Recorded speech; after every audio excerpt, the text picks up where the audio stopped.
एक दिन श्री कृष्ण और अर्जुन बातें करते हुए महल से दूर निकल गए।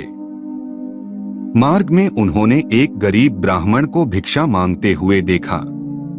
अर्जुन को उस ब्राह्मण पर दया आ गई। अंततः उन्होंने उसे सोने के सिक्कों से भरी एक थैली दे दी। ब्राह्मण बहुत प्रसन्न हुआ और वो सिक्के लेकर घर चल दिया। जंगल के रास्ते में उसे एक चोर मिल गया जिसने उसके सिक्के लूट लिए। ब्राह्मण बहुत दुखी हुआ। मेरा भाग्य ही खराब है, यह कहता हुआ और भाग्य को कोसता हुआ ब्राह्मण पुनः भिक्षा मांगने आ गया।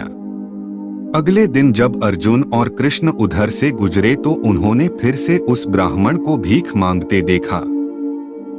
वो उसके पास पहुंचे तो उन्हें चोरी की बात पता चली। अर्जुन ने फिर से उस पर दया करते हुए उसे एक बड़ा सा हीरा दे दिया। ब्राह्मण घर पहुंचा, उसने हीरा एक पुराने घड़े में रख दिया जिसका प्रयोग नहीं होता था और सोने चला गया। अगले दिन ब्राह्मण के उठने के पहले उसकी पत्नी पानी भरने नदी की ओर गई। पानी भर के लाते समय उसके हाथ से घड़ा फिसलकर गिरा और टूट गया। ब्राह्मण की पत्नी को याद आया कि घर में एक पुराना घड़ा है जिसका प्रयोग नहीं होता। उसने सोचा क्यों न उसी में पानी भर लाया जाए। वो घर आई, घड़ा उठाया और वापस पानी भरने चल दी। नदी में जब उसने घड़ा डुबाया तो हीरा घड़े से निकलकर पानी में बह गया।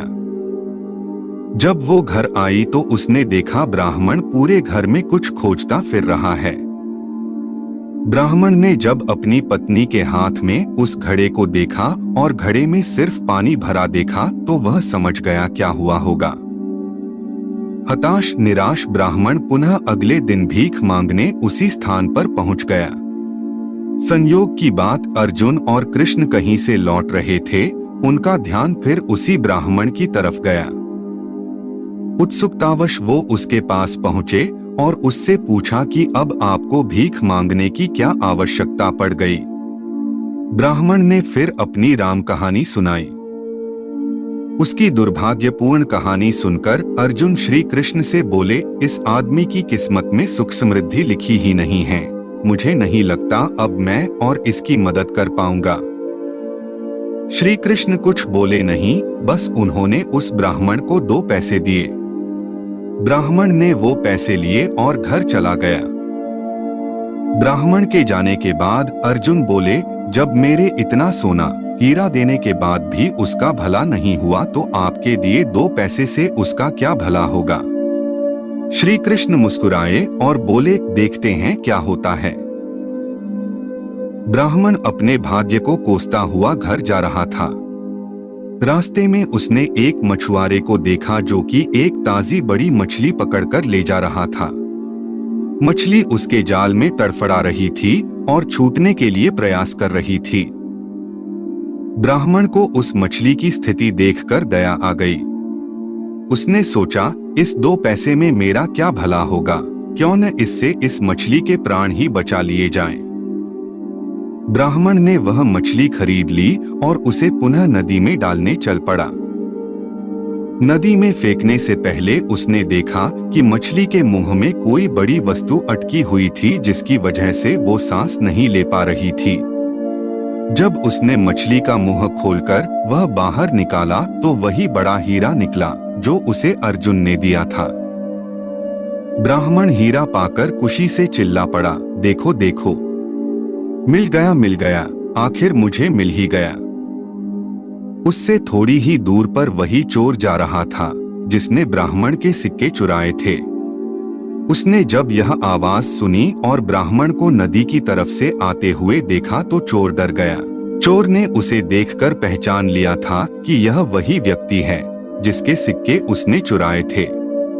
ब्राह्मण के चिल्लाने की आवाज सुनकर उसे लगा कि ब्राह्मण ने उसे पहचान लिया है और अब वो उसे पकड़वाकर सजा दिलवाएगा।